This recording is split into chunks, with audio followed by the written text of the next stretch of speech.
Telangana assembly ఎన్నికల ముందు కాంగ్రెస్ పై అలకబూని వేరే పార్టీల్లోకి వెళ్లిన వారికి తిరిగి స్వాగతం పలుకుతోంది పీసీసీ. టికెట్లు ఇవ్వలేదని కొందరు, సరైన ప్రాధాన్యత కల్పించలేదని మరికొందరు, ఇలా చాలా మంది కాంగ్రెస్ నాయకులు పార్టీని వీడారు.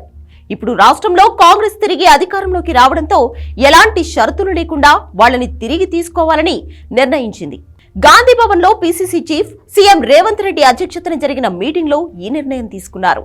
ఏళ్ల తరబడిగా కాంగ్రెస్ లో ఉంటూ పార్టీ కోసం పనిచేసిన వారు చాలా మంది ఉన్నారు.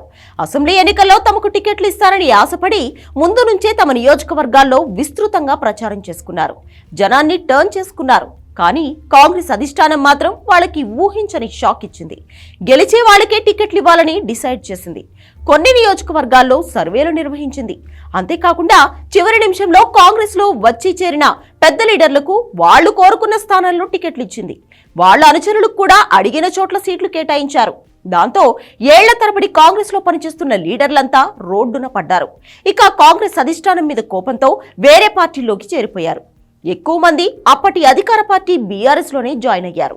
ఎన్నికల ముందు తెలంగాణలో కాంగ్రెస్ వేవ్ నడుస్తోందని తెలుసుకున్న బీఆర్ఎస్ కూడా కాంగ్రెస్ అసంతృప్తులందరినీ చేర్చుకుంది.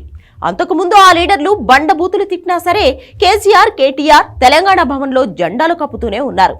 నిజానికి కాంగ్రెస్ ని దెబ్బ కొట్టడానికే బీఆర్ఎస్ వీళ్ళని చేర్చుకుంది తప్ప వాళ్ళకి ఎలాంటి పదవులు, హామీలు ఇవ్వలేదు. కొన్ని నియోజకవర్గాల్లో కొద్దో గొప్ప ప్రభావం చూపిస్తారనుకున్న వాళ్ళకి మాత్రం ఎంతో కొంత ముట్టజెప్పినట్లు టాక్ నడిచింది. తీరా బీఆర్ఎస్ ఓడిపోయి కాంగ్రెస్ ప్రభుత్వం అధికారంలోకి రావడంతో హస్తం పార్టీ వదిలి వెళ్లిన వాళ్లంతా కుదేలయ్యారు. రెంటా చెడ్డా అన్న సామెతలాగా అయింది వాళ్ల పరిస్థితి. ఇన్నాళ్లుగా పార్టీని అధికారంలోకి తీసుకురావాలని కష్టపడి ఇప్పుడు కాంగ్రెస్ పగ్గాలు చేపట్టాక బయట ఉండిపోవాల్సి వచ్చింది.